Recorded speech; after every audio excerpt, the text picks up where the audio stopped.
Hello, my name is Daniel Prey, and welcome to the case study for Class 853, Special Education Administration. Today we're going to look at a case regarding Nottingham High School, who services over 3,200 students. This building specifically was built in the early 1950s. Most of it has been brought up to ADA code, but a quarter of it has not and will not be able to accommodate students with disabilities. Our family involved today is the Hernandez family of 6. They moved to the Dover School District for the football and academics. They believe those are a priority in their boys' lives. Miguel Hernandez is the one of 4 boys. He started out for the playing football and is now the starting quarterback just as a sophomore, the youngest starting quarterback in decades. In one of the games, the big problem we have right now is that in one of the football games, the last one to state that matchup in the state semifinals, Miguel took a snap, dropped back, was tackled, and did not move. It was the last play of the game. Fans went crazy. Stadium was packed. Ambulance had to come down, rushed onto the field, and rushed to the hospital. And the game was a spinal injury that left him paralyzed from the waist down, was determined. So the aftermath, well, for Miguel and his family, Miguel was unable to walk. They had months of rehabilitation there. At some point, a meeting took place with Miguel's parents and the counselor, where they discussed when Miguel should return. Nothing much else was discussed. And Miguel would be using a wheelchair when he did return to school, and that was stated. The school's decision, when Miguel came back, I held a pep rally for him in his honor and gave him an award. We then went to class, and Miss Gusman, our counselor, called him in and asked him to note the changes of his schedule. He would now be in a new science class, which would replace his biology class. The science class would be sufficient for his science credit, was the justification given. The Hernandez reaction to this was not a good one. Miss Hernandez set up a meeting with myself that next day, that afternoon. She said she was not informed of the schedule changes prior to him being put in a different class. Mr. Hernandez brought an attorney towards the end of the meeting. Allegations of breaking the Rehabilitation Act of 1973 were brought up. The issues that we can see, Nottingham High School is not providing Miguel with free and appropriate education by moving him out of the biology class and not accommodating him in it. The school is denying him access to his biology class, and the school did not inform the parents of any of the changes. As we look through this, we're going to keep in mind we're evaluating multiple sources of inequities and bias in the allocation of educational resources. Our definition that we're keeping in mind, a person with a disability means a person with a physical or mental impairment that subsequently limits a major life activity. So we're going to start with the first one, IDEA. Written into law, falls 13 categories of disabilities. Miguel does not fall under one of these categories, but the main idea is that it is taking away his chance to have free and appropriate public education. The Rehabilitation Act of 1973, in that law, Section 504, guarantees certain rights to people with disabilities and prohibits discrimination against people with disabilities. Miguel would qualify here. He would also qualify under the ADA law. It doesn't cover free and appropriate education, but it also prohibits discrimination against people with disabilities. So Miguel would qualify also here. Our ethical issues that we're going to be thinking about is, first, who's responsible for Miguel's accident? Would it be the other team?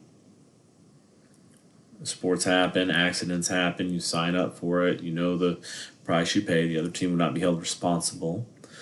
The school might have a small payment in insurance fees, but would be dealt with on a different level, wouldn't be the school directly. And the Hernandez family definitely would go through their insurance first before it went on to something else.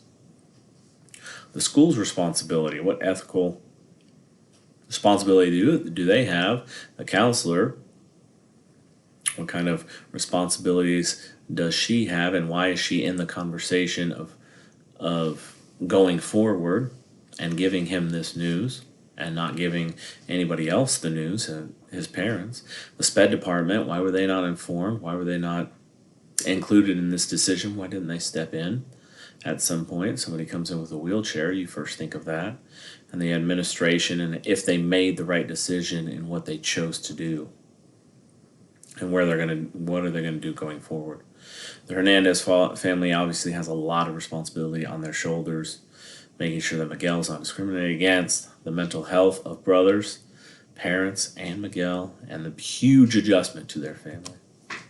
Sum it up in one sentence: we have Nottingham High School has chosen to not follow specific state and federal law requiring them to accommodate Miguel Hernandez. And that's our big ticket item. What do we know? Well, we know Miguel, and we've talked about him. He's the one that had the accident. We know Miss Gussman. She's the counselor who gave Miguel the news about changing classes.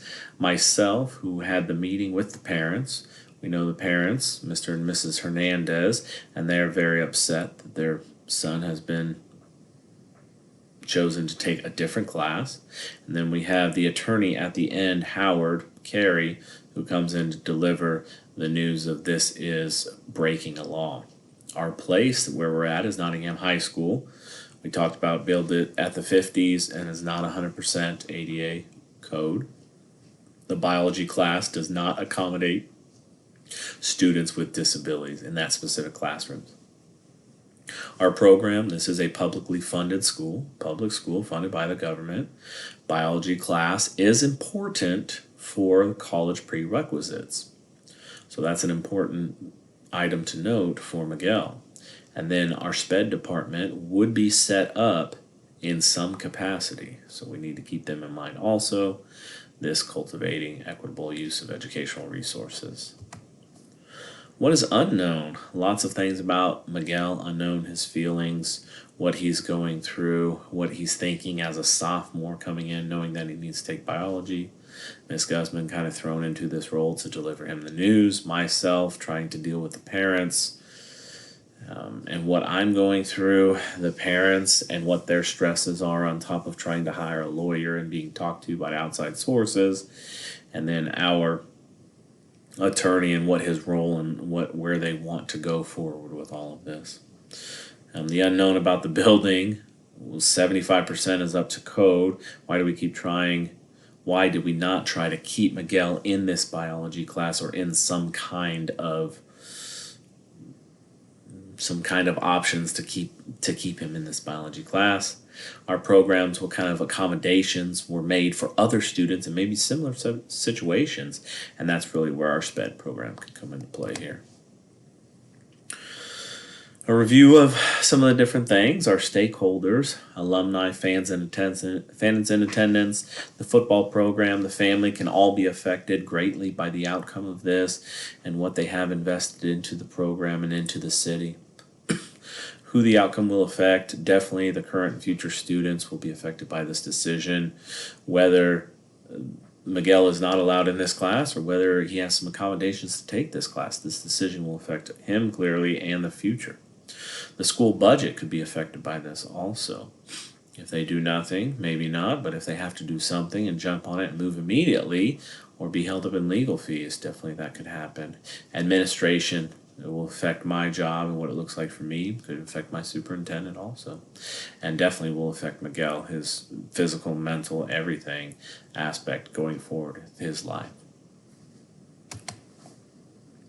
Other information, lots of things that are question marks here. Why did Miss Gussman place Miguel in another science class? Why didn't we just keep him in biology and figure something out?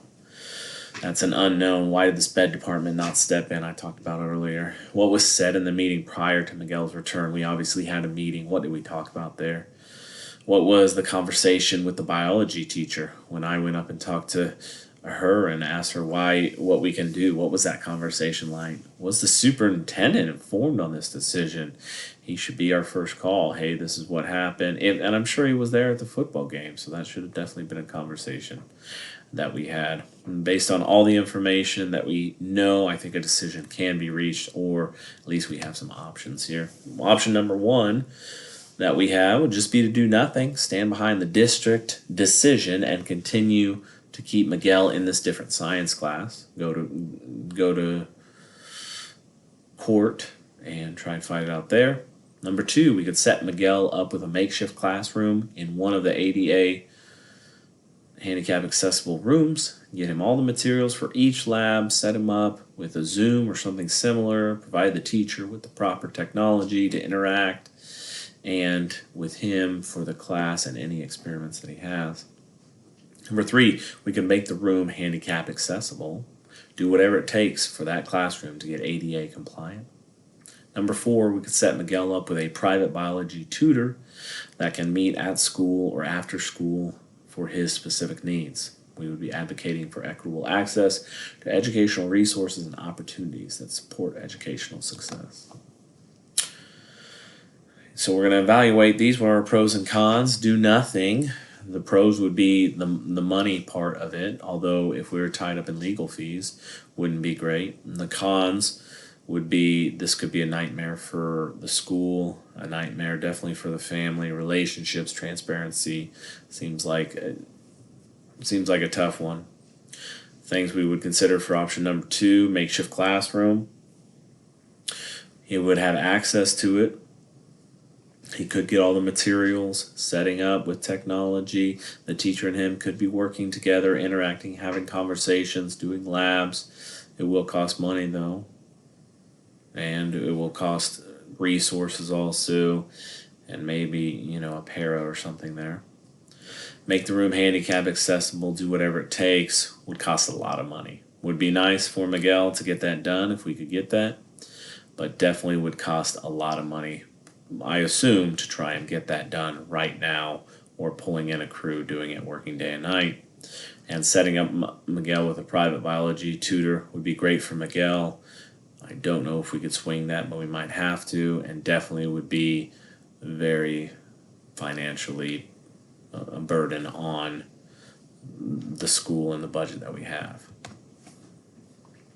So in summary, I think my best option would be short term, set Miguel up with the makeshift classroom, get him the materials, set him up with the Zoom or something, and get the teacher with the proper technology to interact with him in his class. Our long-term goal would be getting that building 100% up to ADA code. So those are kind of the things. And getting everybody on board on this also, and having conversations with parents, so maybe we're tweaking it here or there, but it's a good place to start. Can it use his or her comprehensive understanding, capacity to understand and implement this work? So here we go. Number one, what are we going to do? Contact that superintendent and SPED director, get them on board, get the wheels spinning, trying to put this in place. Maybe they have a couple other options or little tweaks here and there. We're going to meet with that biology teacher and the special education teacher to set up a plan to get this in action. We're going to need equipment, books, notes, anything else that he would need for the biology teacher. We need para support, a quiet workspace, and other accommodations for the special ed part of things.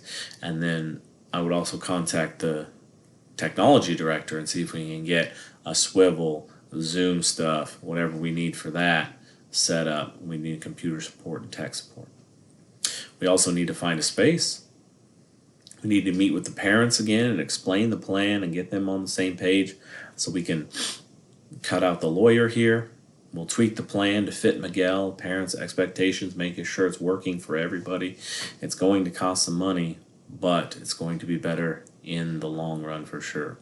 And the last thing we're going to do is hold that first class and see how it goes and revise and tweak that plan. We're all going to get on the same page, and this is going to be a good outcome because we're going to be transparent. We're going to have Miguel and his family on the same side. Miguel's going to get his class in biology, and then next year we can specifically place him, if we don't have the money to fix everything yet, in those classes that he needs and move people around.